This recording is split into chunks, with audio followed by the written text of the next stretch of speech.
Happening Out, the world's most popular live gay television show, and it's 8 p.m. Wednesday, July 8th, 2020, and I'm your host and moderator, Al Ferguson. It is going to be fun tonight, and we're going to have a great and entertaining show. It's a highlight for all of us this week, and we hope for you also. So let's begin tonight with Happening Now Breaking News. In Happening Now Breaking News, we are very interested in reporting that the first person in history had their HIV put into remission with a medication as part of a breakthrough study.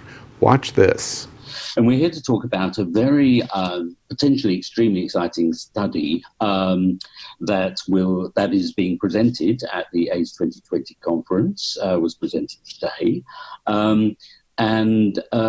We may, I stress, and Andrea is going to tell us about how sure they are about that result, have seen a cure or at least a long-term remission of HIV in a patient using a relatively simple drug regime and not one of the sort of high-tech cures we've seen. Researchers say that HIV has gone into remission in a man who was treated with a new cocktail of medications in a breakthrough that could lead to a cure for HIV. The study involved a 34-year-old Brazilian man who was diagnosed with HIV in 2012. He started antiviral therapy and was given other medications which included nicotinamide, a form of vitamin B3. Researchers said that he was given that treatment for 48 weeks and then he stopped taking the medications. 57 weeks later, HIV DNA could not be found in his cells, and HIV tests came back as negative. It is very big news. So good evening again, America. You are watching the world's most popular live gay TV show. So many of the interesting stories we're going to be talking about of our community next on It's Happening Out. This week on It's Happening Out. Being transgender is a personal identity, while drag is a type of performance, and for many, it's a jump.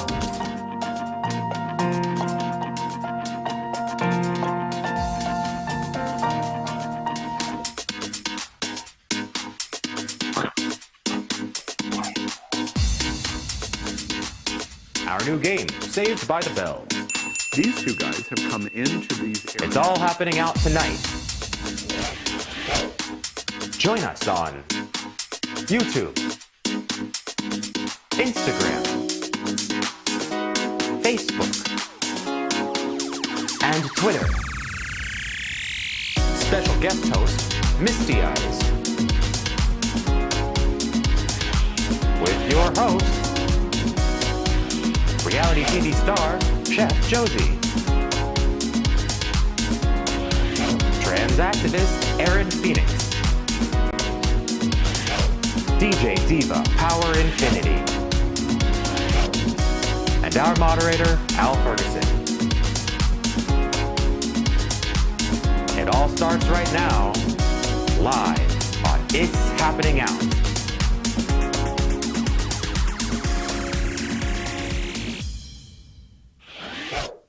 Well, we're live and anything can happen. This is a live show. This is the world's most popular live gay TV show. And we encourage you to like and share and even start a watch party. It's very easy to do in Facebook. Watch this. When viewing our live show in your app, please click share. After clicking share, your screen should change and you can then click watch party. On the next screen, you can write text to your viewing audience and then click Start Watch Party. You've done it. Enjoy your party. Live. Yeah, we told you we're live. Sitting here talking in the show because we do other kinds of products all together. Hello, Chi-Chi LaRue. Hi, Chi-Chi. Right. I'm like, Chi-Chi's watching. Yeah, exactly. We are the most popular live gay TV show in the world, and we have just learned we're thrilled. Of course, we have been at 500,000 times in Facebook, but this last week, 137,000 of you watched us live the live broadcast in YouTube. Thank you very much. We're very thrilled to be here. So let's have some fun tonight. Let's begin our show. First off, you see all of the people around us. It's probably we're both digital, Power Infinity and Aaron Phoenix, and here in set at the World AIDS Museum in Wilton Manors, Fort Lauderdale, Florida. We are socially distanced properly, so Chef Josie and Misty Eyes probably can take their mask off now because we are properly social distanced. We begin our shows with the meme of the week. And no exception tonight. It's a fun way for us to start. I haven't seen this. Our meme of the week is called How It Feels When Someone Misgenders You. And I apparently do it frequently. Apparently? Wait, hold on. You apparently do this? Apparently I do it by mistake frequently. So let's look at the meme of the week and we'll comment on it.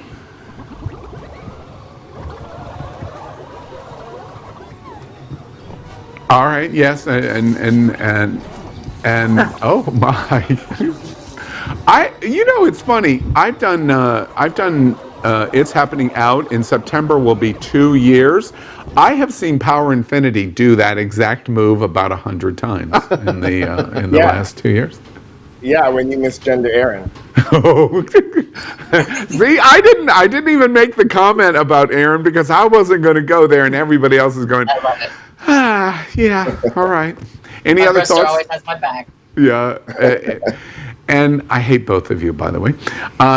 Anything else on the meme? Well, obviously, I just saw it just now for the first time, and when you said there's a meme about what it feels like to be misgendered, I was like, how in the hell are they going to be able to pull that off? I think they succeeded. Yeah, That's exactly how it feels. And I usually get misgendered on the phone. I rarely get misgendered in person. But I was misgendered yesterday on the phone, and it was a full gag moment, like, Child, I'm curious. Is it possible? I'm going to go for the joke. Is it possible for you to look down? How would it be possible for you to be misgendered? on the phone. Oh, on the phone. Okay. Okay, come on. I tried to I brought my popcorn tonight, guys, okay? Hold up. Okay. Hold up. Note to self, make no trans jokes, ever. Okay. Not on this set. All right. Okay. Let's move out of our meme, and you'll understand why I always insist. I ask production team, David Hopkins, always to put our game, I'd Swallow That, right at the top, because I have to sit down with these faces that you see on your screen around me. I'd Swallow That. Our hosts are going to be asked 4 questions.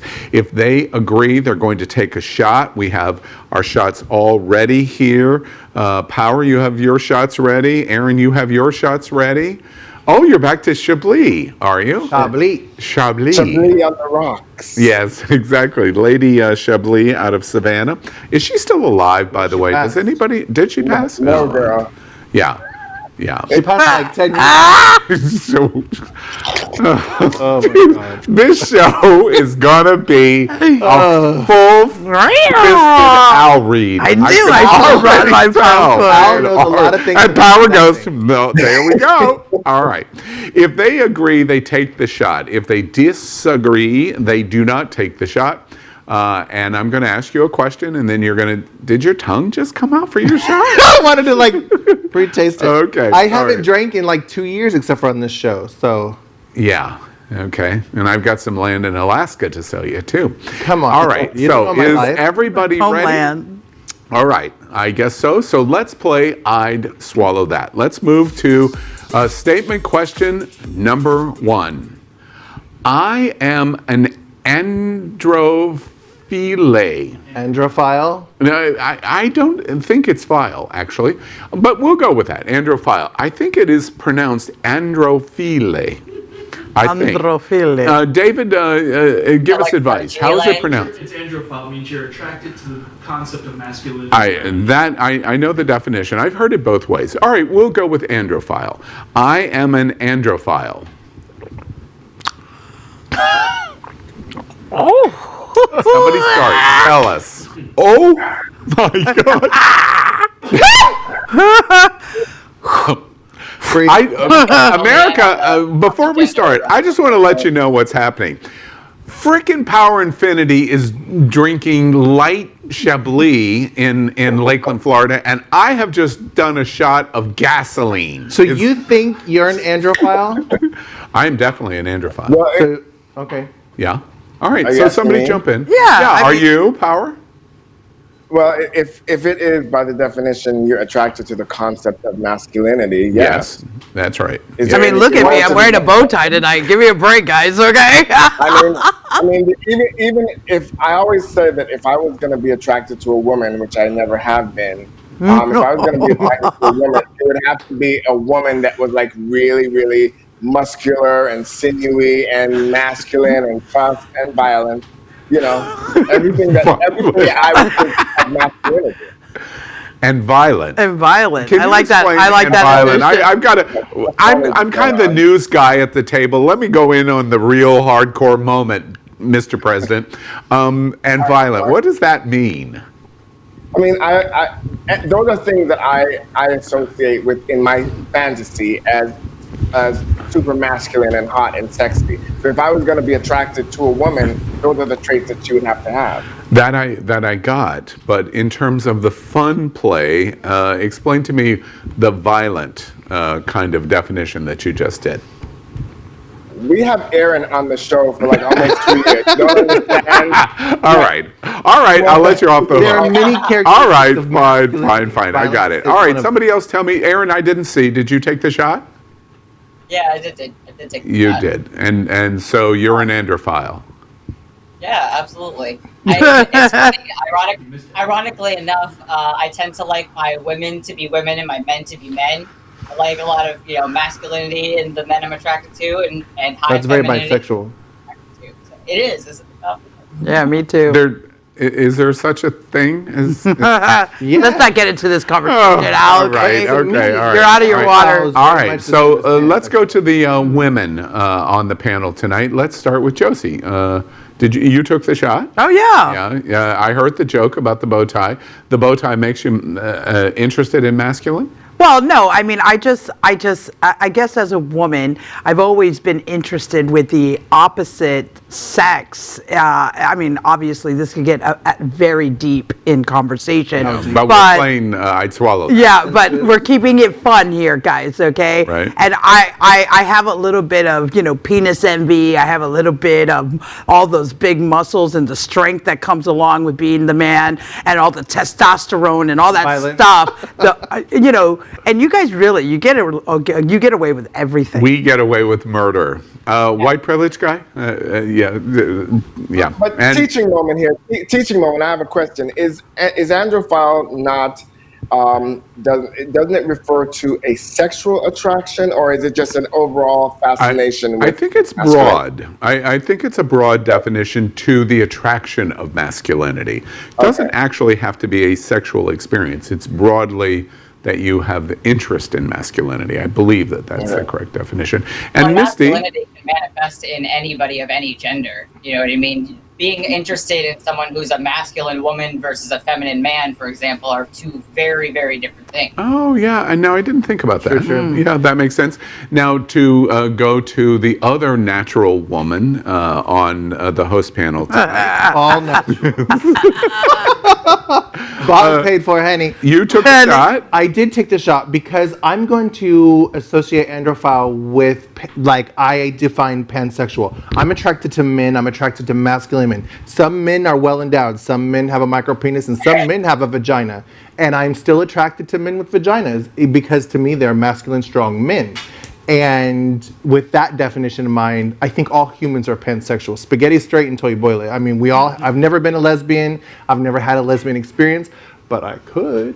And I definitely would with a trans guy. So I'm going to say yes to the androphile. Oh, well, that's very interesting. See, I told you this conversation got deep. Yeah, real it gets quick. deep. All right, let's move to question number 2, and I'd swallow that. Question number 2 tonight is talking about over the weekend for the 4th of July holiday. Now, unless you went to Fire Island, I would keep it a complete secret if you did. Or if you stayed at Fire Island, Shut up, Billy. Zip it. Right, exactly. Sorry. Question number 2. I'd swallow that. I did something to celebrate this past weekend. Celebrate 4th of July? Celebrate, we didn't say that. So you did something to celebrate this past weekend. I'm still no. Let's start with the no's. We're going to be a lot more fun. Oh, yeah. Josie and I.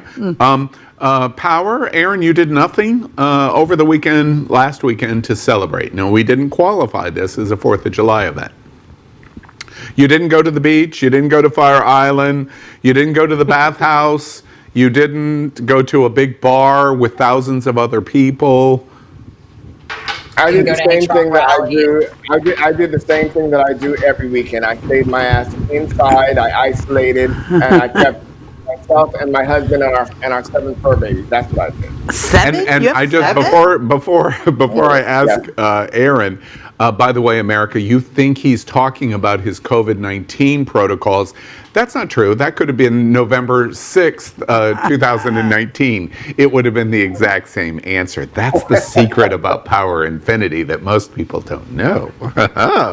And Aaron, you did nothing to celebrate this last weekend? No, this wasn't, for me, every year really, but especially this year, it wasn't really a day of celebration. It was more of a day of reflection. And that's kind of what I spent the day doing, was reflecting and doing a lot of writing on just kind of the issues that are happening, that have been happening from the birth of this country to now. So, and then the little one lit off firecrackers in the street, and I went and hid under the blankets. So you're like pets. Yeah, July 4th is not a good day. Yeah. Interesting. Now, Misty, you didn't take the shot? No, I'm very proud to be an American. I'm also very embarrassed of our country at this moment, and I did not go. And plus, we're in the middle of a pandemic, you guys. I'm not going to go to no beach and watch no fireworks. I'm not going to go to any parties. And no, I very much, just like my siblings on virtual, I stayed home and did not celebrate 4th of July. I looked off my balcony and saw occasional fireworks in the far distance, but I did not celebrate. America, I don't know if you're watching Q News tonight. We broadcast every night at 7 o'clock.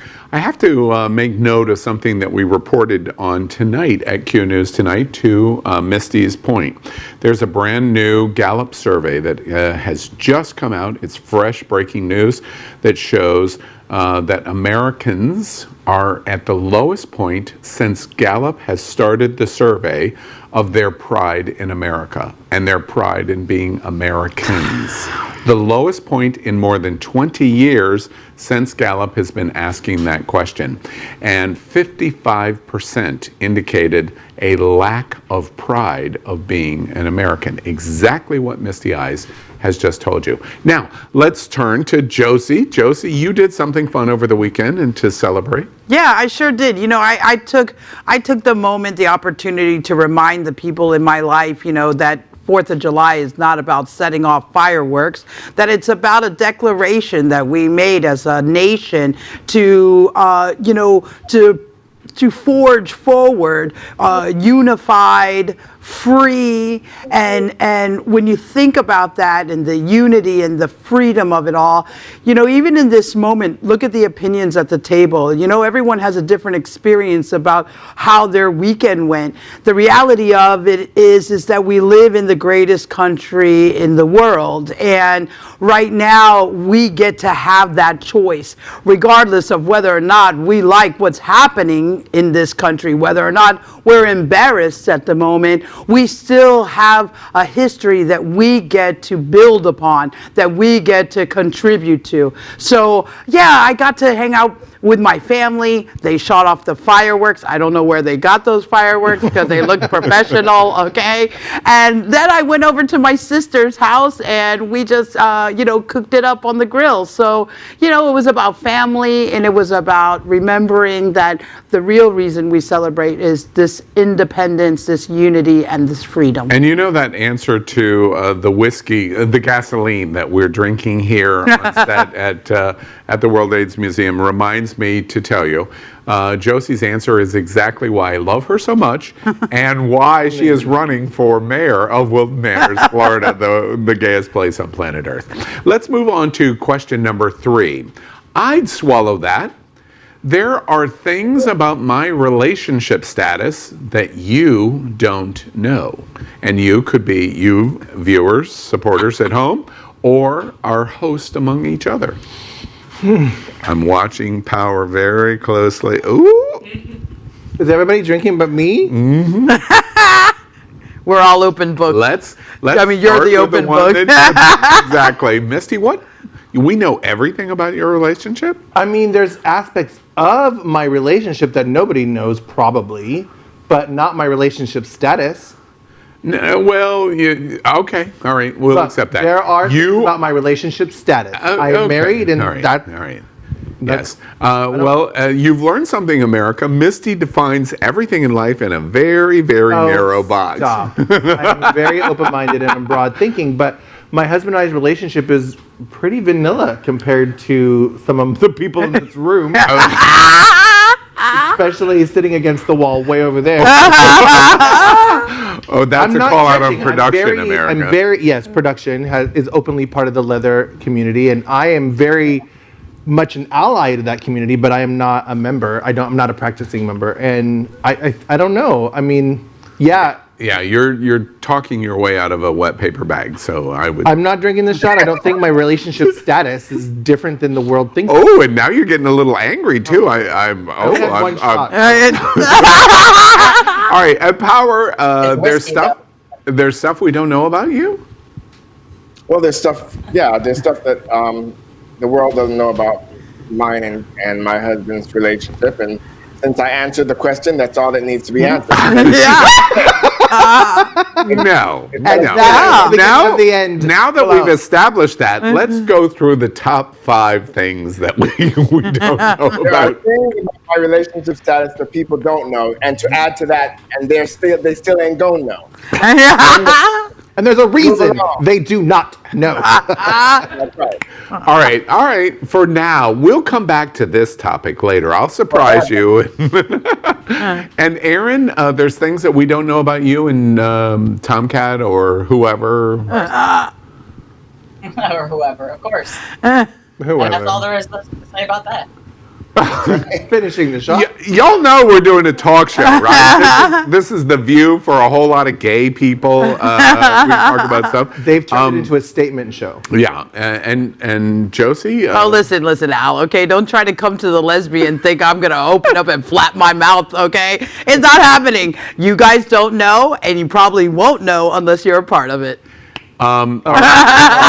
I kind of feel obligated because I took the shot and I've taken all 3 shots, so I have an obligation to do this. Next week, I will celebrate having been married 31 years. Wow. Next week. I have not been with my husband for almost 4 years. We do not live together. We do not have a relationship together. We love each other unconditionally. I speak to him almost every single day of my life, but we're not together. I actually knew that. Well, I was there when he proposed to you on the cruise. Yeah. For the legal marriage. Absolutely. Not the 30 years ago marriage. Right. All right. Well, I wanted in full disclosure. See, I wanted to be more of a participant in It's Happening Out Power or Aaron or Josie or Misty. You guys understand that when it comes to my husband, if you guys follow me on social media, I hardly ever refer to him. I never tag his name in anything. Your private life is private.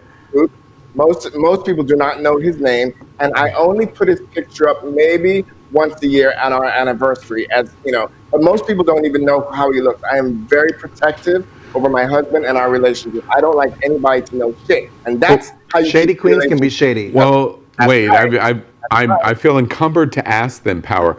Those naked sex pictures that you shared with me of you two, production's getting ready to show them in conjunction with this question. Am I not supposed to show them? Is that what you just said? Do you also remember the NDA that you signed? But no, she's got a very good point. I dated my husband for 6 months before I even allowed him to come to a drag show. He wanted to come watch me perform, and I was like, no, these shady bitches are going to try to snatch you up. They're going to try to flirt with you. They're going to try to get your attention. Wait. Sure enough, the very first drag show he came to, one of the trans girls backstage suddenly had a costume change. There was a straight guy in the dressing room, and she got buck-ass fucking naked, and he was like, and she came up to me after the show and said, I want you to know your husband really loves you. I tried all night to get him to look at me. I want to know how this question moved me to being a shady bitch. I would like to know. I'm not talking about you, Al. I'm about you. I'm talking about the queens. And when you have a relationship, other queens, private. I understand power's privacy. I hit doggone holler. You ain't said shit about Al.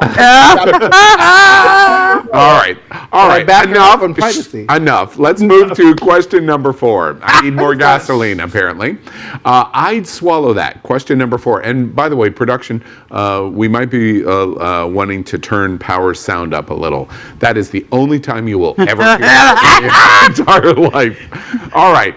I'd swallow that. Question number 4. Next summer is going to be out of control. Oh, yeah. To make up for this year. Sure.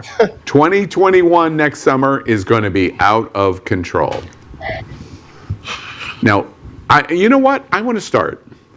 When I first read this question this afternoon, in full disclosure, I did. I read this question this afternoon. Wait, let me take my shot. Centering. I immediately thought to myself, I am going to do outrageous things next summer in anything that I want to do. Yeah. I want to be hedonistic in every possible, I'm not talking about just sex, in every possible way, because I've lost a year of my life. I want to. My answer is definitely yes. What do y'all think? Well, you just hit on a nerve right there, because I think that what we're talking about is that after November, when Trump is out of office and the world is healing itself and rebuilding itself and we're moving in the right direction, by next summertime, you guys, this economy is going to be booming. We're all going to be living it up and popping bottles. And oh, by the way, I just bought Bubbles and Pearls. So, congratulations. So we'll be throwing the party right here in Wilton Manor. So just so you know. You're the soul guy, Marcy, so to speak. Yeah, Marcy and I, my wife and I, it's official. America, of course you know this, but Chef Josie from Bravo's Top Chef has a great restaurant here in Wilton Manors on Wilton Drive, Partners, and Chef Josie has just had breaking news that Chef Josie and her wife, Marcy Miller, are now the sole proprietors of Bubbles and Pearls, the restaurant. Great news in COVID-19. Congratulations. Thank to you. We will not let that go unnoticed. The rest of you, next summer, going to be off the hook in terms of what you do, even if it's inappropriate. Aaron, you're gonna go wild next summer? Sure, why not? I'll take any excuse. I don't really need a special one, but sure, why not? All right. And Power, you're gonna go wild next summer? Wait. Let me guess. Power is going to stay up after 8 o'clock in the evening in the summer of 2021. It's after 8 o'clock in the evening now. I'm going to walk on the wild side. Well, I didn't take the shot.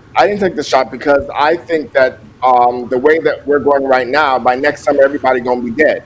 I mean, ouch. I mean, no, it ain't no ouch. The way that we're going right now, the foolishness that I'm seeing right now, ain't nobody gonna be left to go wild next summer. We need to tamp it down now so that we have a summer to go wild too. Yeah. So I don't really have that much faith and hope. I'm curious, Power, what did you think about the pictures we saw from Fire Island over the weekend? Seriously, I'm curious. Well, that's going to be in my what's on my mind. No, I don't want to talk about it then. Yeah, great. And Misty, next summer? I took the shot. My husband and I had our vacation this year completely stolen from us by COVID-19. We were planning. You were going to Alaska? Yes, we were going to Alaska the first. Where Misty is from. Yep, the last week of June and the first week of July, we were going to be up there visiting my relatives, and that was taken. So I definitely plan on doing that next year. Maybe not in the summer, maybe August, so early fall possibly. But yeah, like I believe in working hard, and I bust my fucking ass every fucking day.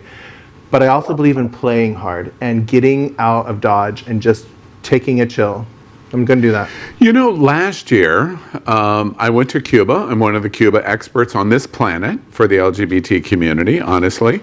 And I went with Josie and Power and different trips to Cuba. Me? And I was going to say, on Alaska, why don't you invite me? And we invite a whole lot of people to do that. Let's all go to Alaska together. Yes, let's do it. I love even Alaska. the Alaska Native, I could show you some interesting things in Alaska. Let's plan on doing that.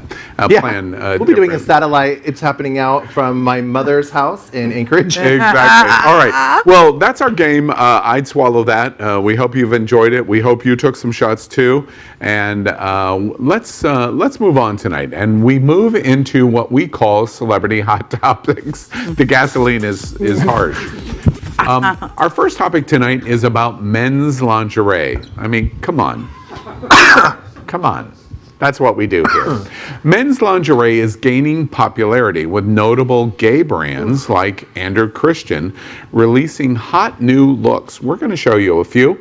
Female celebrities have often been celebrated for gender-bending looks. But with the rise of popularity of the gender-bent fashion, thanks to people like BlackLivesMatter and gay fashion designers, they're embracing their masculine/feminine paradigms. So what do y'all think about what we're watching in terms of underwear and fashion that is taking place, which is really revolutionarily new in 2020? I'll go last. Yeah, I didn't realize it was revolutionarily new. I thought that, well, is this something new? This should have been around a long time ago. I mean, I don't see what the big deal is about it. Here's the point to that. Everybody knows in gay men's underwear, you know what the #1 brand in the world is? Hanes. Oh. It's the #1 selling men's underwear in the world. You know what the #1 selling men's underwear at Hanes is? White boxers. Guys. Power wouldn't be caught dead. Right, exactly. So now we're showing leather and lace. And it looks great, okay? Yeah. And the boys, you know, whatever you feel comfortable in, if you want to be sexy for each other, I thought you were already doing this, so thanks for inviting me to the party. What do y'all think? And whether it's being sexy for each other, or if you're straight and you want to, you know what I mean? There's nothing inherently heterosexual, homosexual about clothing or about gender expression. You know what I mean? Playing with those things and pushing those boundaries. To me, there is nothing sexier. You asked if I was an androphile. There's nothing sexier to me than masculinity that has that touch, that highlight of femininity to it. There's something about that highlight of femininity that just makes the masculinity even stronger and even more prominent. I agree with Aaron. When you're a masculine butch queen with that touch of queen, it really does accentuate your masculinity, because it really shows that you have a strong sense of self and sense of security. And somebody that has that sense of strong security, it really does make them all the more appealing. Now, as far as the lingerie, honey, that's just another Tuesday for me. Right. That's funny. We're going to return back to the stuff that we don't know about your just shortly. Remember that line. I definitely will. I'll come back to it. Other thoughts about what we're watching? Andrew Christian specifically. Andrew Christian has probably the best LGBT brand of underwear in the world in terms of recognition. Introduces lacy, androgynous underwear. What do y'all think about what we're watching? Is it so? This is not new. Straight men have been cross-dressing for decades, and we're talking about butch, masculine, bearded men. And usually it's done in secrecy. Their wives do not know, and until they come home and their panties are stretched out or they can't find their favorite pair.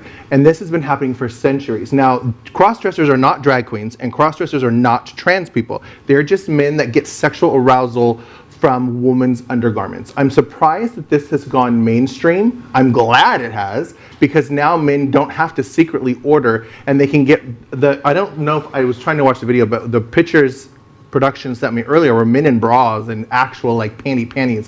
When I glanced at the TV, it was more masculine, like lacy t-shirty kind of things. And but if Jordan, if you could help us run that video again as Misty is talking. Yeah. Oh, we do. You do actually, have a Misty, hold on one sec. Yeah. I'm told we have a bit more on that. Let's watch this. Y'all.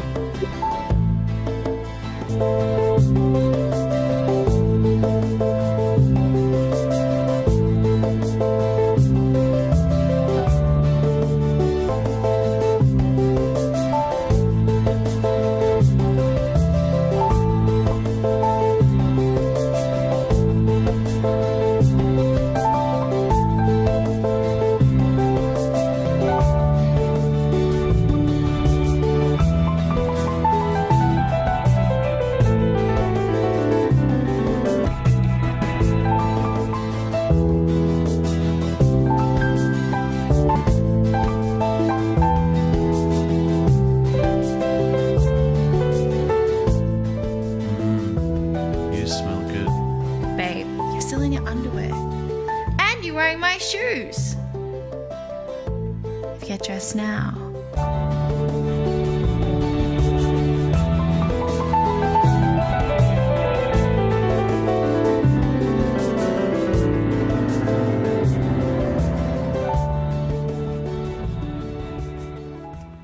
This is surprisingly common, you guys. And judges and lawyers will wear lingerie and garter belts under their suits and ties and go out into public. I was hired to do makeup for a crossdresser convention. There were thousands of married guys with their wives at this convention, and some of them wanted me to touch up their makeup. And most of them, almost all of them, had beards and looked super masculine. I was completely gagged because all these straight guys were walking around in bras and panties, and I didn't know what to do. It's a real thing, and I'm surprised it's mainstream, but I'm glad so that these men can order made for their shoulders and their rib cages and panties, because obviously your small waist and a big shoulder, you're not going to buy a matching set. Well, I think too, it's important to touch on the fact that like a lot of these definitions and identities and categories, so to speak, are not so distinct. You know, there are. This to me didn't ring as cross-dressing. That's not the first thing that came to my mind, as someone who has had plenty of them as clients. So it to me it was more. Do you care to elaborate? I have, I believe, in the past. But anyway, Aaron, finish your thought, because I was. No, as an escort, I have had plenty of clients who are cross-dressers or whatever, but that is not necessarily what this is. This to me was more pushing the boundaries of gender norms and kink, you know, and what gender play can do, you know, for a relationship in the bedroom, whether that's a heterosexual relationship or a queer relationship or a gay relationship. You know, these are cross-dresser versus trans versus drag queen. There are blurred areas between these groups. There are people who fall in these intersections and these overlapping areas where it's not necessarily so, if you'll pardon the phrase, it's not so black and white. True.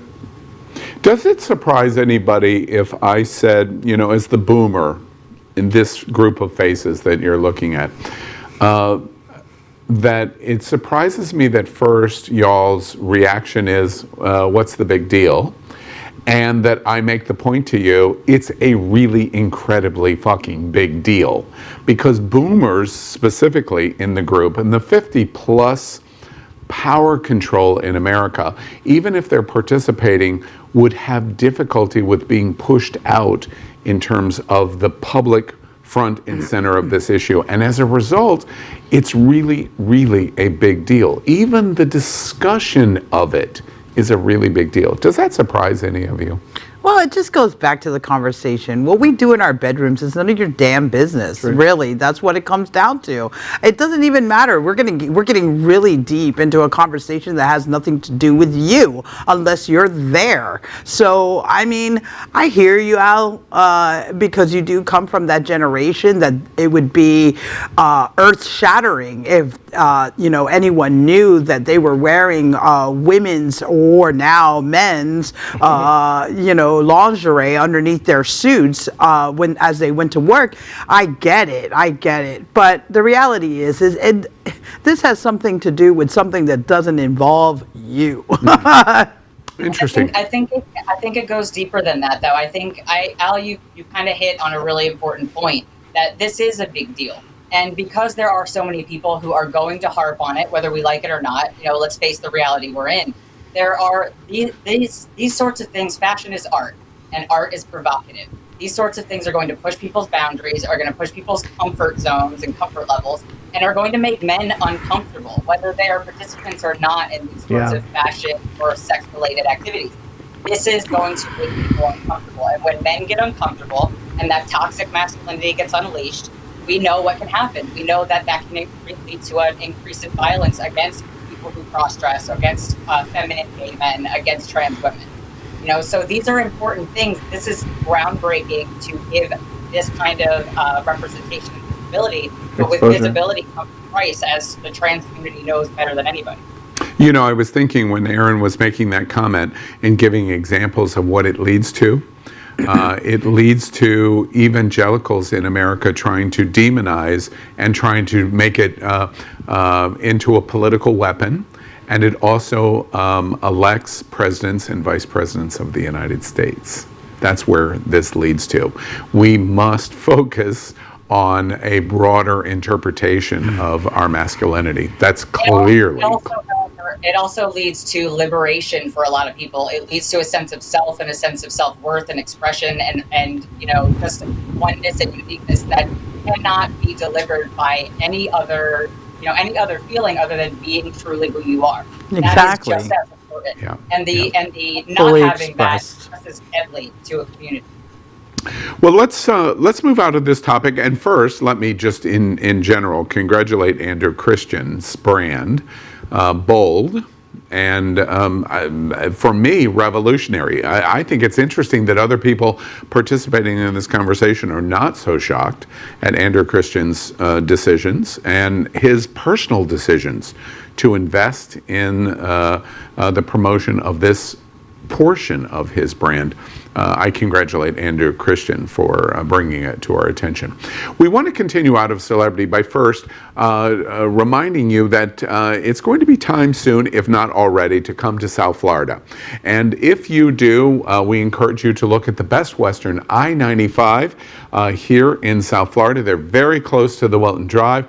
They host our host and guest at It's Happening Out and the Happening Out television network at Q News Tonight. We also remind you they will host special guests that come in for a brand new show that is going to launch tomorrow night, Thursday, July 9th at 8 p.m.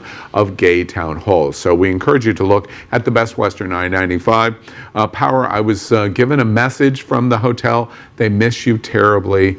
Your suite and your mistresses and your maids await you there. So I don't know what that means, but... And I'm top liver? What the hell, guys? Wow. And also Aaron Dar. I mean... Okay, all right. Aaron, you see what happens when you're not here. You see Good what night. happens. Good night. Deception. Right. Oh It's my called, God. yeah, the shade. All right. We also wanted to tell you that we're broadcasting from our permanent set in the middle of the World AIDS Museum and Education Center, right here in the heart of Wilton Manors on Wilton Drive in Fort Lauderdale, Florida. We affectionately say this is the gayest place on planet Earth. And I want to remind you, to the World AIDS Museum, my birthday is next week. It's next week. And it's a big birthday. A big one. 7-0. And, child, the reeds are heavy. Yeah. Yeah. Yeah. Well, I wanted to say in relation to the World AIDS Museum, I'm asking please to my circle of friends that always do really incredible things for my birthday, don't do that this year. Obviously, we're in COVID. In social media and various different places, have asked for donations to the World AIDS Museum. So if you see that message, please, I would encourage you to make a donation to the World AIDS Museum. No one in the LGBT community has been hit harder than our 501c3s. Truth. No one has been hit harder than our 501c3s. Our museums, our charities, our food banks, our HIV providers, they have been hit the hardest. World AIDS Museum has taken it right on the chin, and I would encourage you, if you're a fan or friend of mine, please think about supporting the World AIDS Museum in my name. It would be a great birthday present to me. We also thank Concepto Modern Living.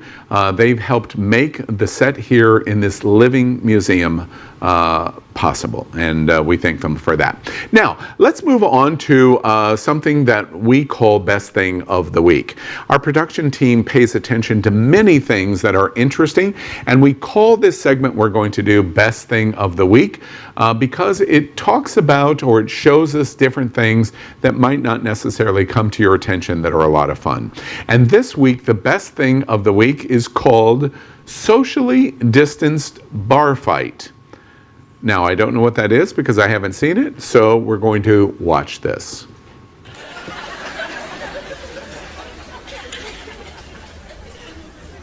You looking at me?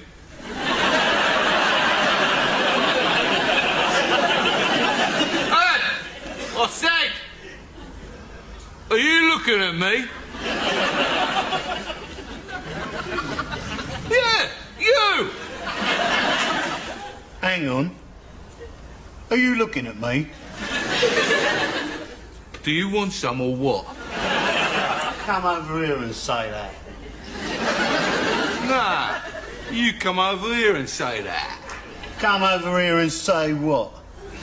Come over here and say, come over here and say that. Nah, I won't.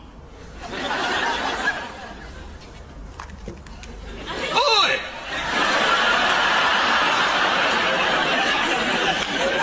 You spill more drink? What are you gonna do about it? Oh, yeah? Want some? I'm gonna have you for that. You come over here and say that. Can't make me. You bastard!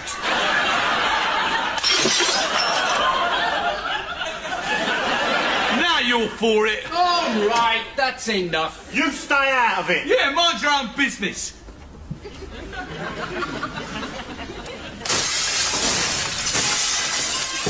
Right, you'll pay for that damage. You can't make me. You think you're on? That's it. Out. Oh, oh, oh, oh, oh, oh. You're breaking my arm, you nutter! And stay out.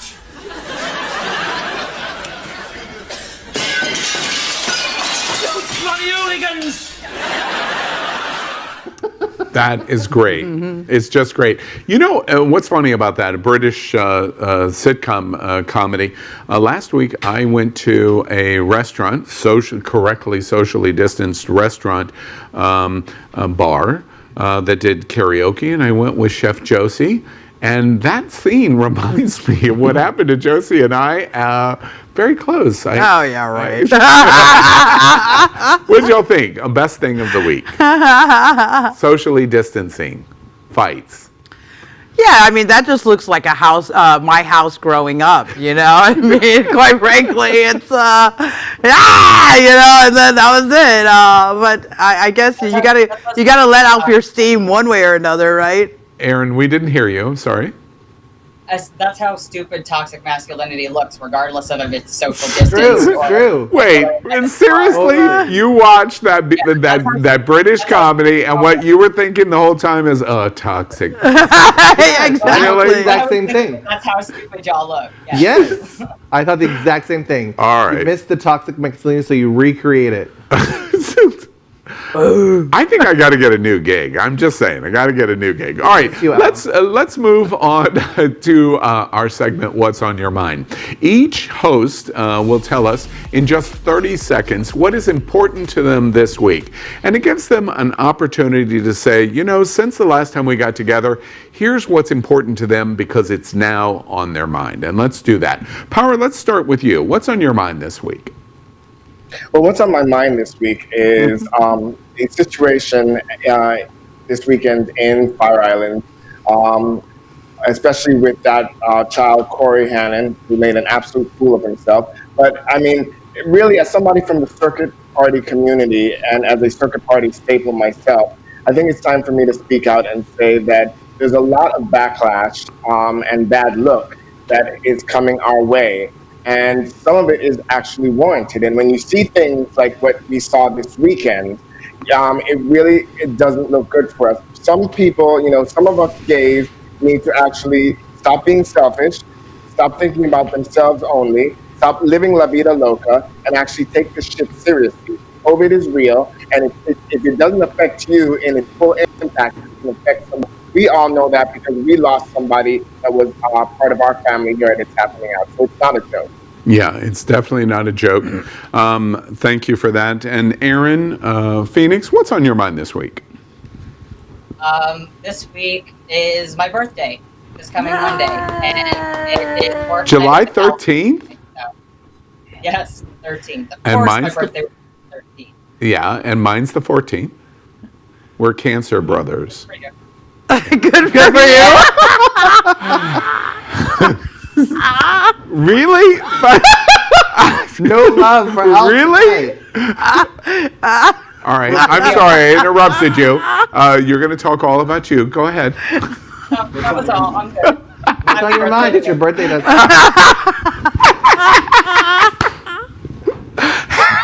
No. You can make Ignore a donation in my honor to my I will gladly post in the comments. Bitch, you're going to read me for asking for a donation for the World AIDS Museum. Really? No, I think he made a donation to himself. Donate for my birthday. I'm curious. All right. So you're a Cancer kid. What is it that you want for your birthday? Unique in your entire life. This birthday will be unique in your entire life, sitting in the middle of COVID pandemic. What do you want this year? Seriously. What do I want this year? Well, other than if you say world peace, I'm never talking to you ever again. No, I'm not gonna cop Not out. gonna happen. What I want this year is for everything with my health to kind of go as smoothly as it can over the next month or 3, so that I can get back on my hormone treatments and get my transition and my self and my body and my mind back on track to being who I really am and where I really need to be in life. That's what I want for my birthday. And Aaron, I know you will not take this this compliment well because you don't take compliments well. But America, everyone connected with It's Happening Out and the host constantly, and we have offered in many different ways, but constantly wish Aaron the best in terms of the pursuit of health. It is incredibly difficult for a trans person. Incredibly difficult. So Aaron, we, in all seriousness, we echo your birthday wish because we want that for you too. And he said he was posting his Cash App in the comments. So just so we right, and post your Cash App. Exactly. Here at the table, what's on your mind, Misty? My husband and I have just celebrated our 2-year wedding anniversary on June 23rd. And in the last 5 years, we have talked about extending our family. And exclusively in the last 2 years, we've talked about it on and off. And this past week, we have accelerated our conversation and are now considering options for a family. Awesome. And my husband and I are seriously considering how and what that will look like. And that's That what's on is my awesome. mind right now. Awesome. And Chef Joe, stay tuned, America. We're going to hear a lot more on this subject, I know.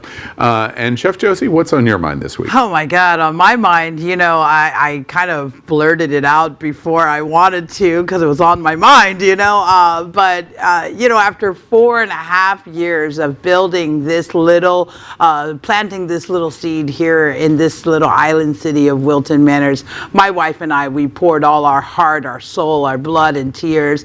We did everything we could to really create something special, something for the community, somewhere they could get good food and good vibes.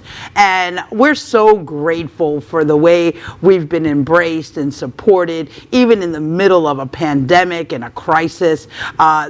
The fact that we were able to now make the move, in the middle of a pandemic, to buy out my partners and become the sole owners of Bubbles and Pearls, it has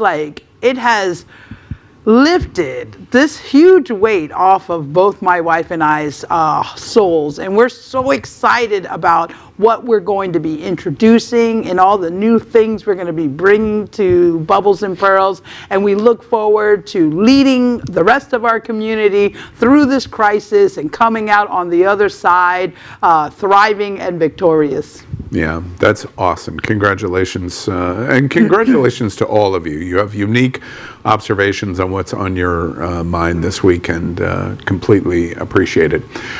We want to continue tonight on It's Happening Out and explore a hot topic that we want to talk about tonight. And that is about non-binary, transgender drag queens and kings. Oh my, that's what we call this. Non-binary, transgender, drag queens and kings. Oh my. We prepared something first before we have this conversation. Watch this. RuPaul's Drag Race has put drag queens in the spotlight and brought in new fans from all walks of life, which means more and more people are learning about this fantastic creative expression. But life in and out of drag is different for every performer, and when you throw pronouns in the mix, it's easy to put your foot in your mouth. Which brings me to a common gender-related question.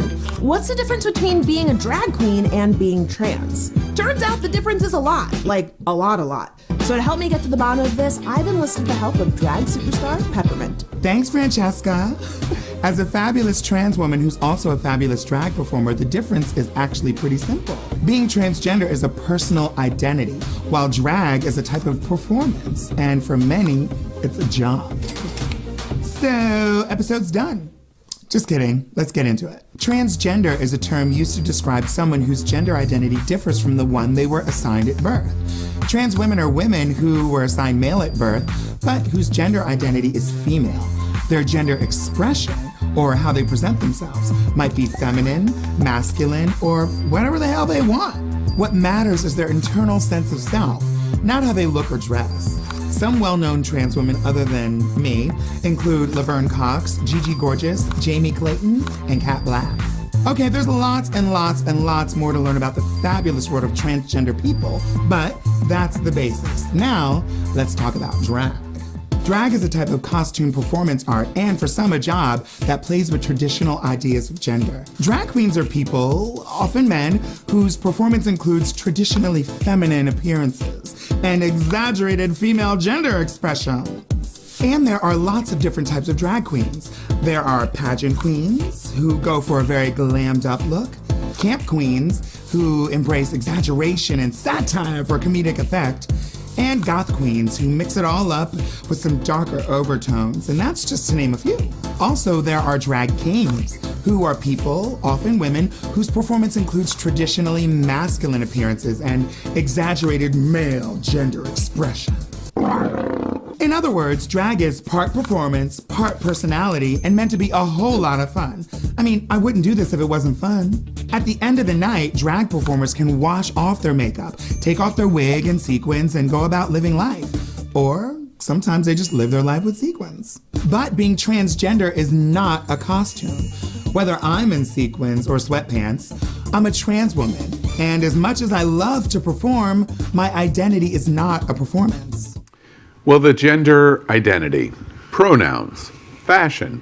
Why is there so much confusion when it comes to the difference between drag performers, for example, and transgender people? Why are non-binary pronouns so confusing for some? including me.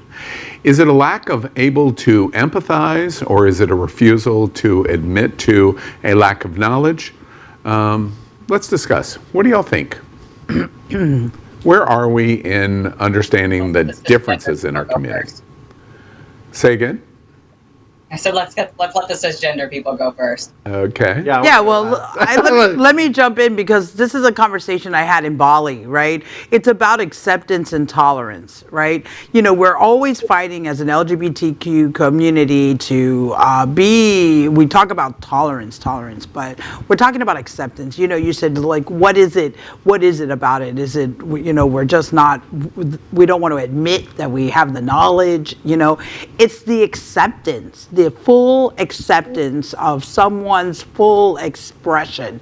I mean, that's what I think. Why, again, and I know I'm in my own little box, but why is it that we have to even, why am I judging someone's life? Why am I even having to define it? I don't even care, you know? If this person was an alien, for all I care, I don't need to know everything, but our human nature requires that we know it so we can understand it, so then we can accept it and or tolerate it. The reality of it is we just need to accept it.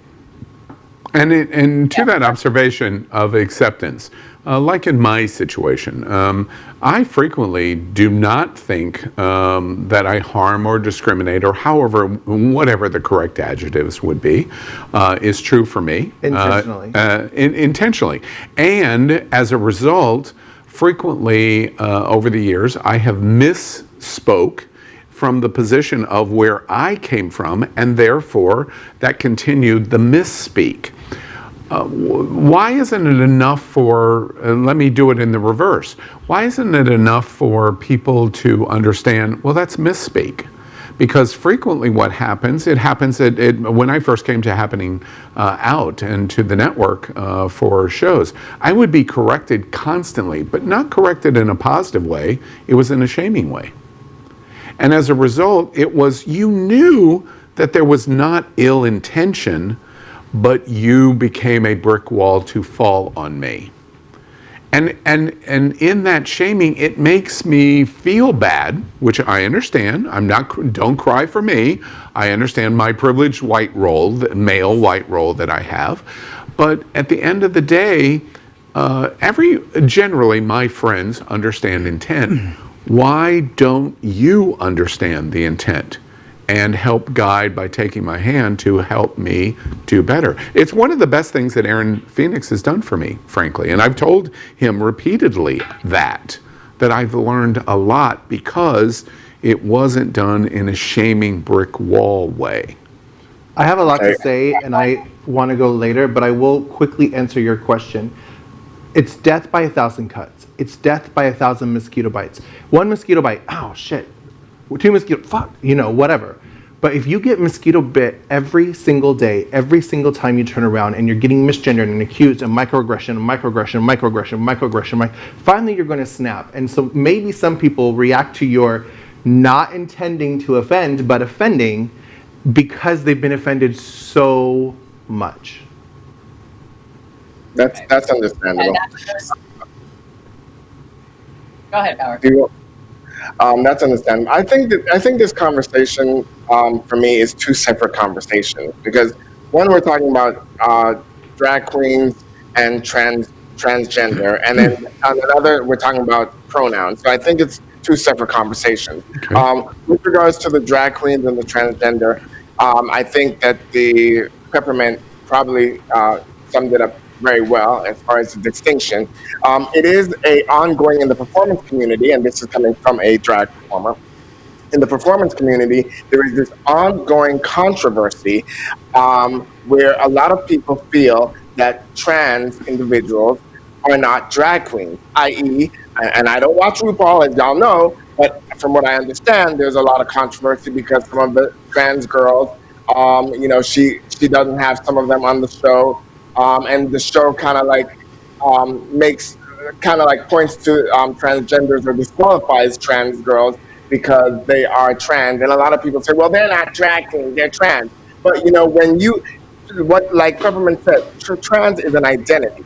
And whether you are cisgendered male, whether you are female, assigned female at birth, assigned male at birth, anybody can do drag. Doing drag is an art. Transgender is an identity. So therefore, anybody that is transgender can do drag just like anybody can do drag. The idea that because you're transgender, it is not drag, or that you are somehow cheating because you are already bodied and whatever. That is absolutely ridiculous. Aaron and Misty, I hope you'll jump in to my question to Power. Power, to the observation that you just made. When I started work with RuPaul's Drag Race and the cruises, etc., it was season 2. And there's been an evolution over the last decade in drag because of the show. My response today is, who cares? Who cares who is performing drag? Now, what the show does is a different thing. They have a set of rules. RuPaul has a set of rules, has a set of understanding, is able to do whatever they want to do because it's their game, it's their house. But beyond that, outside of that, in bars, in events, in activities, etc., entertainment online, whoever performs as a drag queen and identifies themselves as a drag queen, and whatever the gender identities they are, why do we care? What is the difference whether you are male, you're female, whether you're trans? Why do we care at this point? I guess we're going to have a closed-minded, bigoted gay person on this show to be able to answer that question. Because I don't care. I don't think any of my fellow co-hosts care, but there's a lot of people that do. And it's not just transgender that get the backlash. It is, females assigned at birth. I mean, males assigned at birth that do drag king. There are cisgendered women, or bio queens, as we call them, that perform. That they also get a lot of flack because people say, oh, they're not drag, and they shouldn't be allowed to, for example, compete in my Queen of the Night, or compete in talent contests, or compete in drag competitions because they're girls, they're not drag, but they're putting on drag. They're practicing the art of drag. So once you practice the art of drag, no matter what your identity is, you are therefore drag. Perhaps it would help. And Aaron, I promise, you'll be next. But perhaps something that has never occurred to me in what you just said, it has never occurred to me before this moment. Those that are arguing, the World Health Organization has come out very strongly against this. But those people, like in Connecticut, that are advocating that trans women can't participate in women's sports. Their argument is they have unfair advantage, and that's the reason why they can't do it. And that is coming from evangelical idiot morons. What you just said in our own LGBTQ community that is rejecting why they can't participate in drag is the same ignorance. From RuPaul, yeah. Yeah, ironic. Ironic. Oh my goodness. It's just like a wall fell on me. I never thought about this before. That's very symbolic of what it's like a lot of times to be trans. I made cracked the joke recently that, the little CAPTCHA that you get when you have to verify your identity that says, are you sure you're not a robot? Can you verify again that you're a human? That's really what it feels like to be misgendered. And because no matter where you go, like you said, on this side of society, you're going to have an unfair advantages because you have masculine traits. And the same exact person can go over to this side of society and have unfair advantages because she has too many feminine traits. When you're trans, you're always fighting to validate yourself or prove yourself to the world around you, and which we shouldn't have to do. But I'll tell you why we do.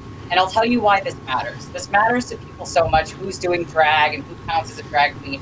It matters for the same exact reason that it matters which bathroom I go to.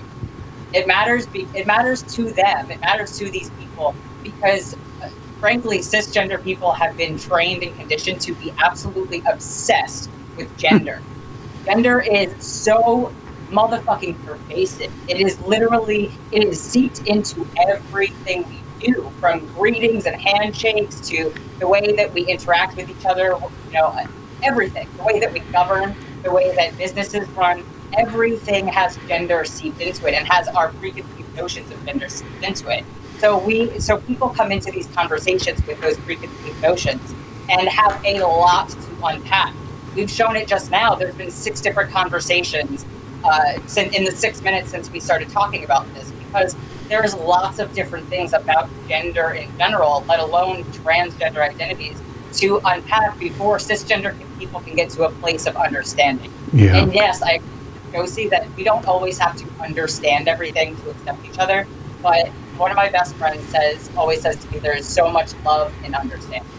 And when we can get to a place where we can understand each other and we can try to have a little wiggle room on both sides, and get to these conversations, we've got to be able to get people to evolve and advance forward, not just cancel them out and say, you're problematic and screw you, that's it, it's done for you. We've got to be able to have these conversations and it takes a lot of fucking patience to get people up to that speed. Yeah. Final thoughts. To wrap it up, I wanted to go last because I have an entire bucket to spill, and I wanted to just really touch on things that people didn't really touch on. But to touch base real quick, the reason why people get so bent up is because we're comfortable with our little boxes. I want to put you in this category. You're a man, you're a woman, you're a lesbian, I don't understand that word, so I'm going to call you bisexual, I'm going to call you this. And we get comfortable putting people in these little tiny categories, so I feel safe by you not threatening me. And if you don't fit into my comfortable little box of black, white, rich, poor, whatever, I get threatened. So when people look through the world through their little lenses, and oftentimes those lenses are blind, like I don't see what you're saying, I'm going to put you in this category. For example, on this show, more than 4 times, Al has second-guessed me when I have said I'm a straight woman. And that has pissed me off every time. Now, in my mind, when I go home and I talk to my husband about it, he's like, I hope he doesn't look at you and think you're a gay man. And I'm like, of course he wouldn't. I'm not a man. I'm not a man. Right. So how do you not think I'm not a straight woman? Do you think of me as what? So he doesn't intend to offend me, but he does because he has trouble seeing through that lens. That lens is blinding him. He's comfortable. Well, to be fair, I've known Al for 12 years. And Al did meet me when I was secretly transitioning and still trying to get on RuPaul's Drag Race, and I didn't have the implants yet, but I had the hormone girls and I was pushing them up and quote unquote showing up to dress rehearsal in boy clothes. So to be fair, he did meet me in boy form. So maybe that was a hurdle, but society in general has a problem because they're comfortable and they want to see you here. Now, death by 1,000 cuts or death by 1,000 mosquito bites is where that comes through, and you're like, bitch, please stop. Oh my God. Now, to speak with what Peppermint Gummy Bear just said, our gender is in our brain. That is developed in the 3rd trimester. With the amount of testosterone and estrogen in the mother's womb in the 3rd trimester, your gender is developed here in the 3rd trimester. Your sex there is developed in the 2nd trimester. They're not developed at the same time, and many things can factor the mother or the parent who is carrying the child. I don't want to use the word mother because there are lots of trans guys that have babies.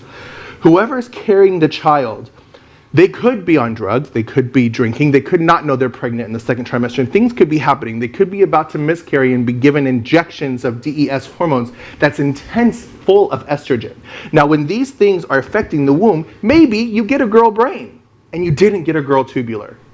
That's not your fault. That's science. That's human nature. So gender is here, sex is here. They don't match. Now, what Peppermint also talked about was gender expression. You could be a man and female sex and still be masculine. You could be a man and female sex and be feminine. Like Caitlyn Jenner, you could be a lesbian and be a woman, assigned male at birth and attracted to women. Or you could be like me, a woman assigned male at birth and attracted to men. Just because you were born a certain way doesn't mean you are a certain way. It doesn't mean you're attracted a certain way. Men sometimes like men. Men sometimes like women.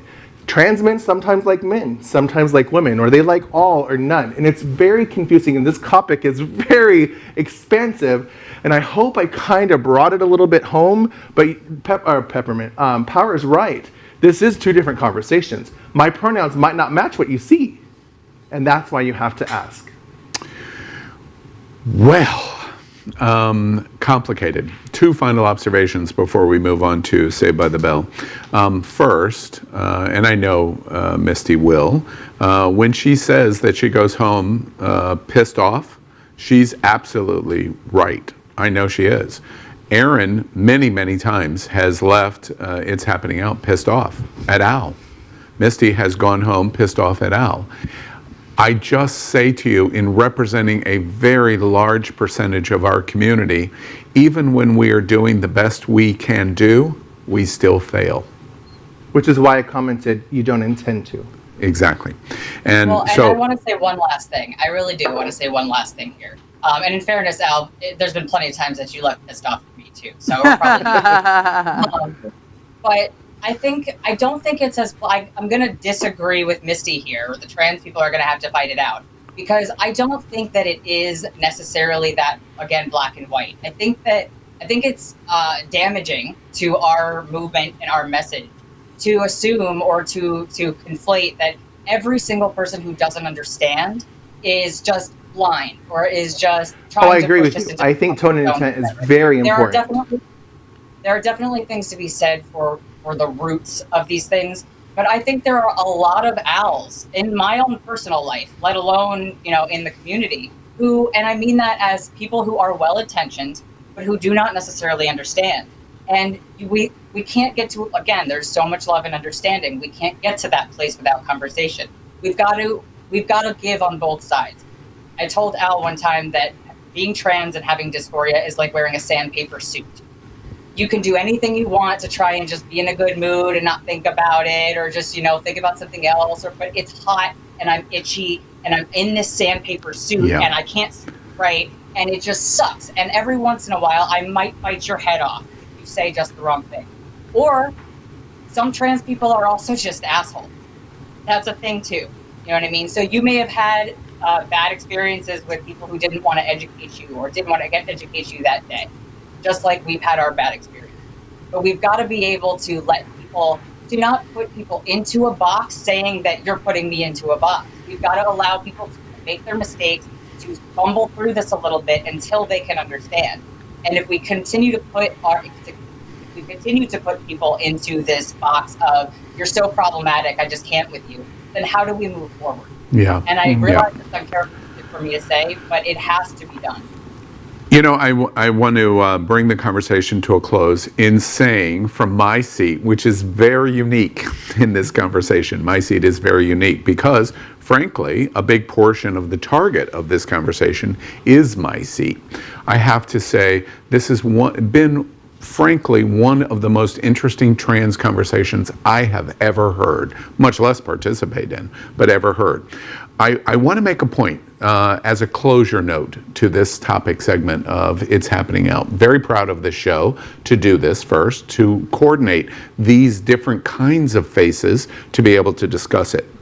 But I kept thinking over and over and over again, the way you get to the point of what the observations are that you keep making to overcome ignorance, which is what we're talking about, either intentional or unintentional, it's ignorance.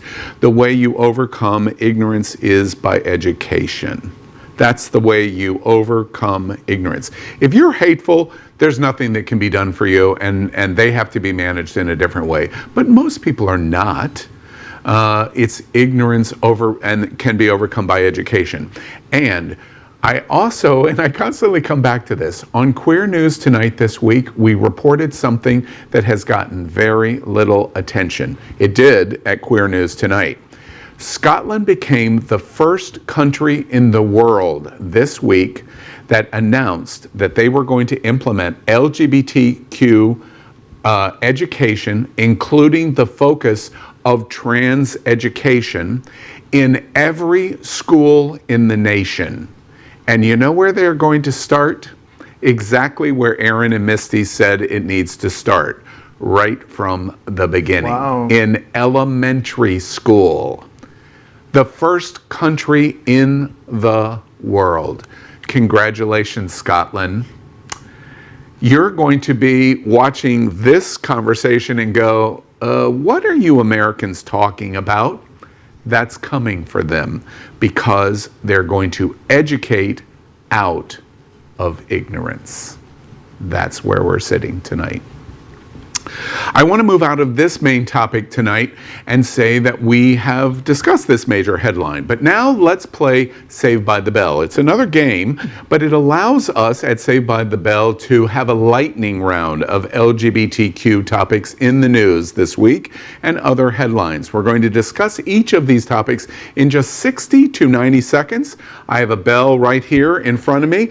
I am going to, when we get to the time, ring the bell and we stop immediately and we move on to the next topic. Everybody understand how we play Saved by the Bell? All right. Story topic number 1. Straight men reveal that they reject gay things such as friends, emotions, and personal hygiene. A new study found out about them. Well, there you have it, folks. That's why I'm a lesbian. Okay, what do you want me to say? I don't know. I will say that my father, growing up, was so afraid of coming across as feminine at all, he simply refused to use body lotion. If my mom had extra lotion, she'd be like, here, give me your hands. He's like, no! Like it was poison. Like he wouldn't even put on lotion. And if he had chapped elbows or hands, and we lived in Alaska, there is no humidity. You get like crocodile skin. Ugh. He would not put on lotion because it was feminine. Who was even around in Alaska to see him being feminine, if that was even really the case? Right. 4 out of 5 people in Alaska are men. 4 out of 5. Yeah. Well, I mean, listen, I'm going to continue on this one because it's like this is where we need to create space for men to be vulnerable, to be, sensitive, to connect with their emotions. And I understand that, like, hygiene. Yeah, and hygiene. Take a shower. There's nothing sexy about, well, in the bear community, kind of, but whatever. Okay, let's take the shower part of this out of it. But if we really create space in our society for men to be vulnerable, then, and if they were learning that vulnerability is power, there's nothing sexier about a man for me when he can connect with his sensitivity. And I have to make an observation. Cis men, especially white men, older white men, are going to get there faster if we elect a president or a vice president or both of the United States that is a woman. We will learn faster with that in front of us. Story number 2. 75,000 people signed a petition this week to replace the statue of Columbus in a New Jersey town for a statue of Stonewall rights activist Marsha P. Johnson. That's pretty fabulous, guys. I don't know about you, but I was like... She was a sex worker. Yeah. A trans person. And she was black. Yes. And they're going to build a statue to her. Yeah. That's cool. You could have added drug dealers to that, too. You could have added drug dealers to that, too. It'd still be a better choice than having Christopher Columbus. Or Donald Trump. Right. Yeah, I mean, this is great. I wonder what that particular jurisdiction is doing for the LGBTQ homeless folks in that area. You know what I mean? What are they putting into education? What are they putting into our infrastructure that will actually support trans people on the streets, et cetera, et cetera, et cetera? I'm not trying to be the wet blanket or piss on the parade. Really? But they're important conversations, and also there's something to be said for this is now something for people to deface all over again when no one really asked for it in the first place. So interesting. All right, let's move into the next Saved by the Bell topic story headline this week. Kellyanne Conway. Oh God.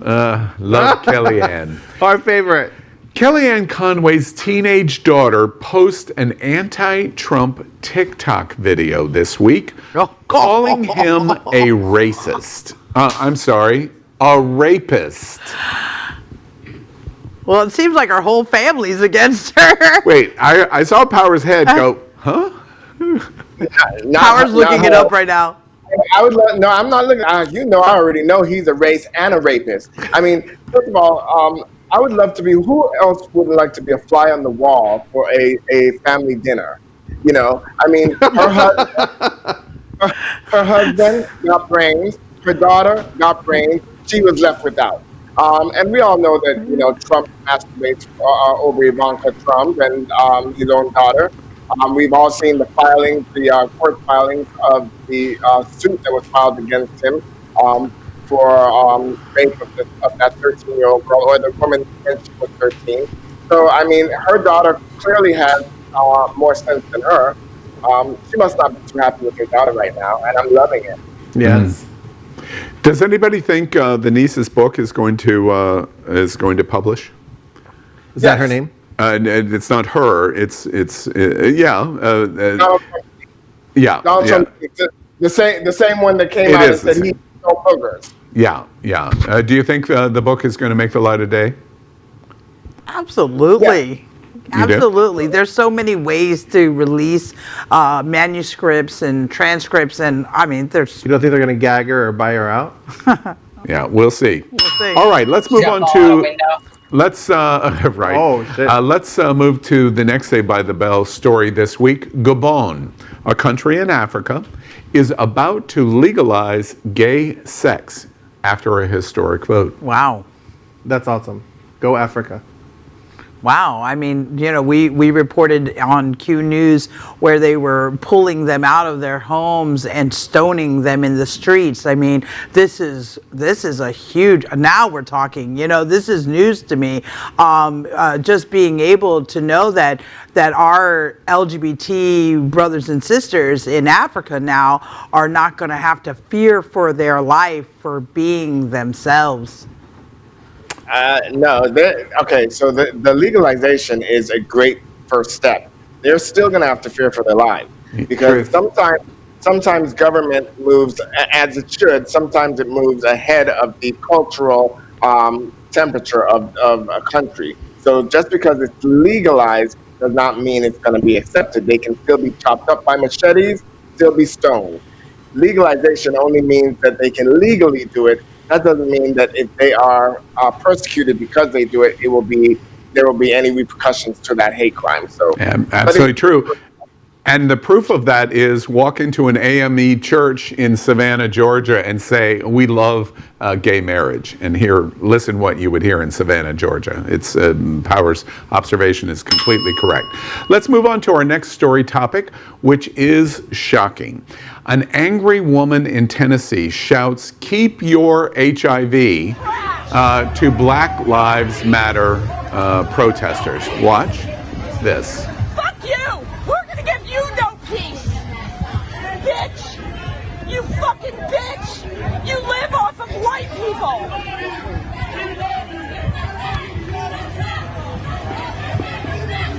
You fucking communists! Fuck off! Keep your HIV over there! In this video, she goes on to say, she starts by going in counter chant, "White Lives Matter," to moving to "White lives are more important in mattering," is the phrase that she moves to. What did y'all think about what we watched in Tennessee this week? Of which, by the way, we reported on Q News tonight. Since over the weekend when this video went viral, she has now been fired from her job because of it. Just happened. We reported that just tonight. I mean, first of all, child, look at her, girl.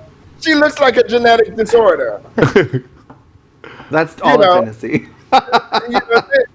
This is, I mean, she looks like a walking case of staph infection, and she's over there talking about HIV and bitch this and bitch that in her orphanage home rags. I'm very glad that she got fired. I'm very glad that she got stopped.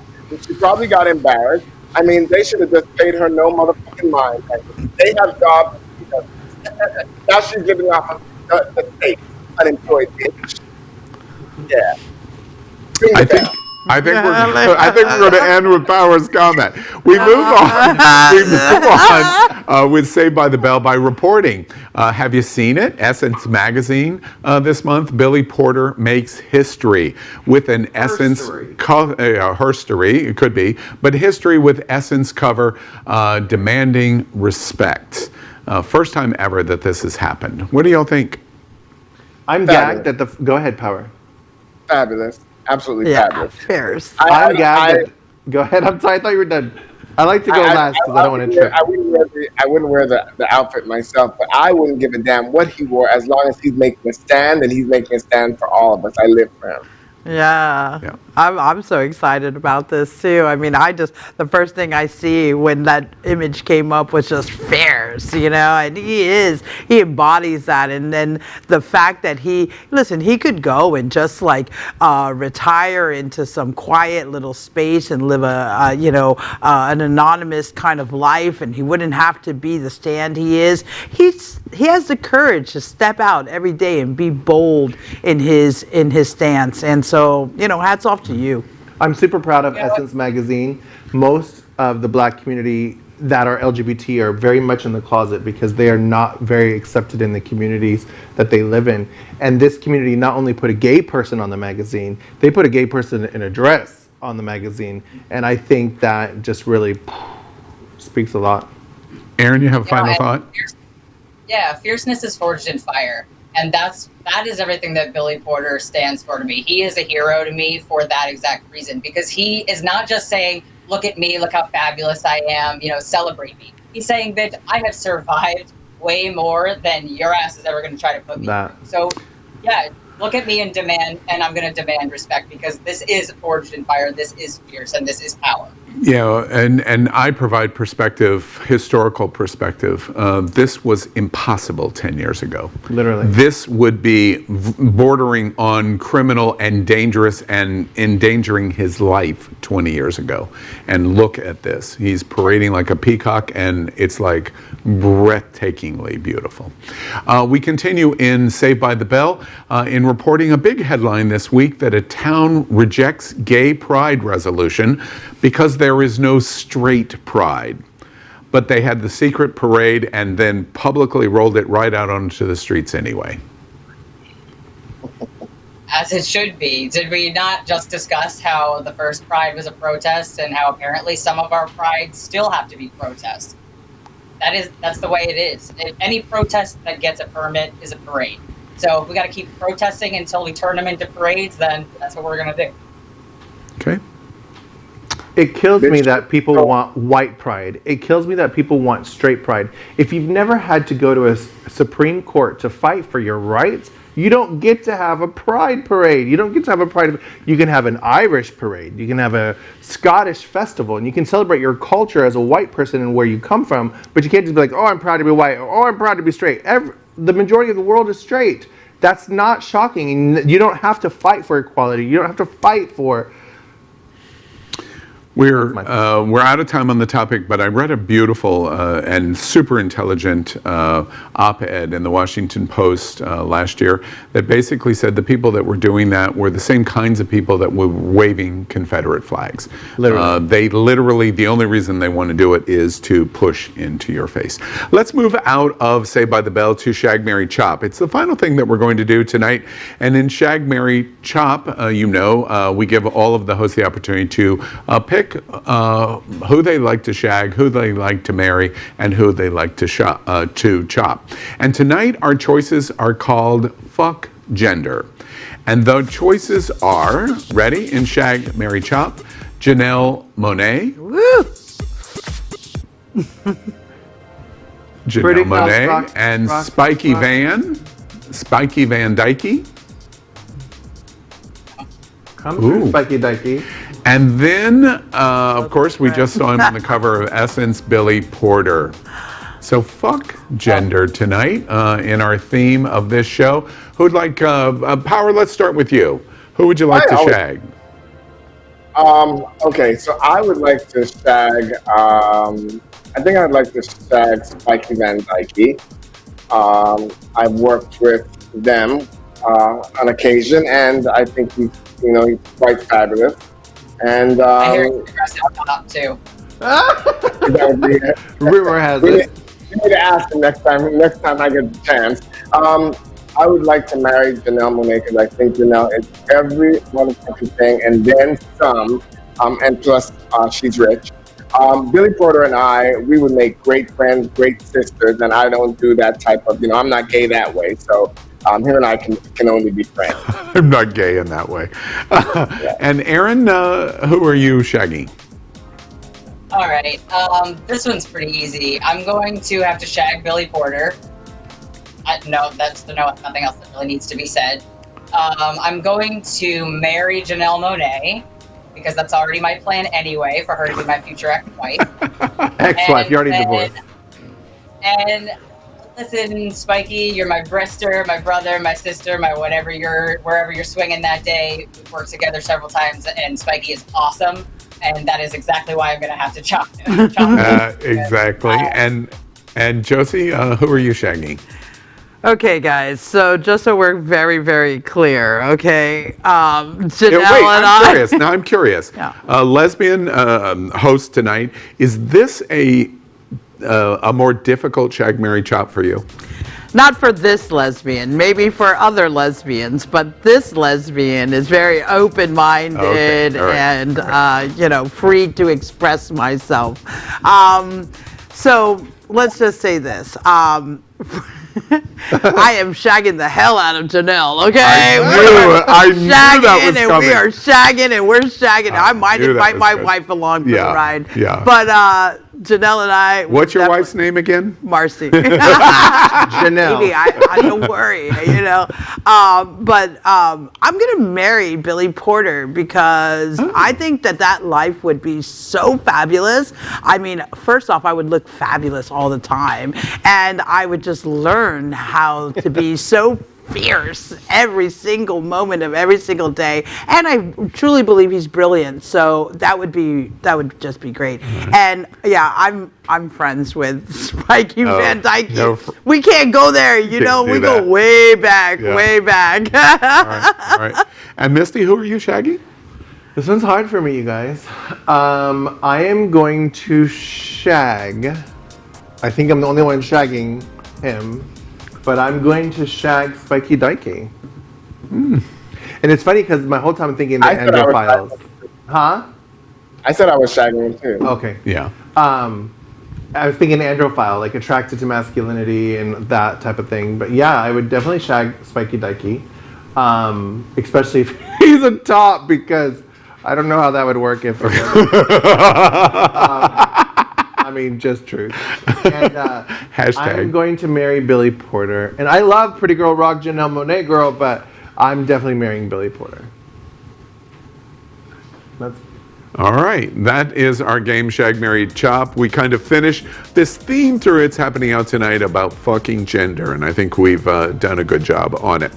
Before we end the show tonight, we want to introduce, of course, to our sponsor, Jets Pizza, and I'm holding it up. I want to, first off, thank Jets for making their pizza box owl-proof. They worked very hard on the technology for me to be able to open the box. Whoa. And so Jets yummy. is Detroit style.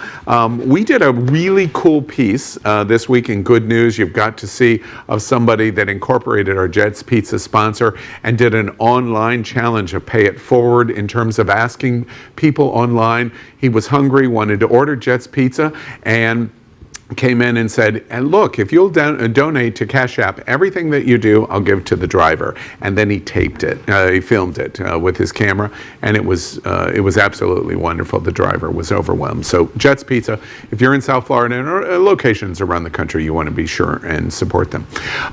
Before we finish out tonight, we ask all of our hosts to have the opportunity to say goodnight. And of course, tonight we're going to do the same thing. And Aaron, let's start with you.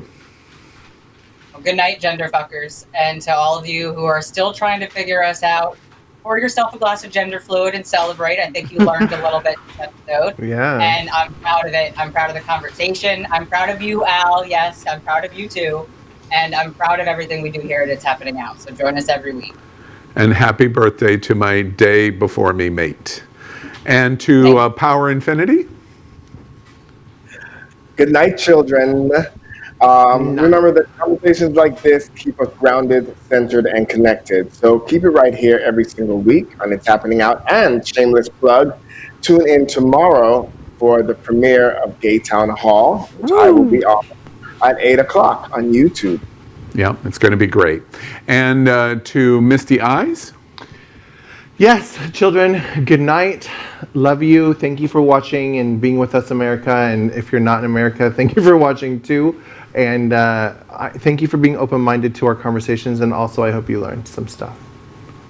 And to my friend who is running for mayor in the gayest place on planet Earth, Chef Josie.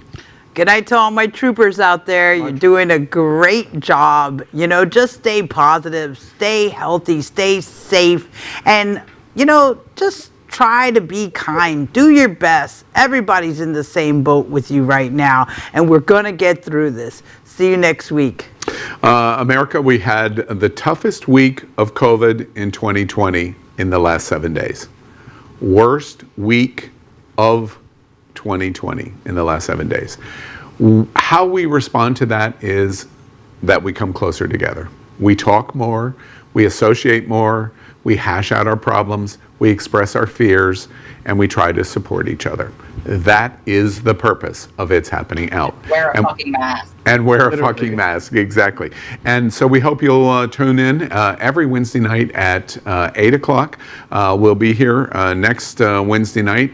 I will tell you about the drunken debauchery of Aaron's birthday party on Monday night and my birthday party on Tuesday night. We're going to these big bars and we're going to be celebrating with hundreds and hundreds of maskless Fire Island. Exactly. Fire Island just got off the plane, people. It's going to be great. Tune in next Wednesday. And so we want to wish you good night, America. And remember, if it's important to you, it's happening right here at It's Happening Out. Good night.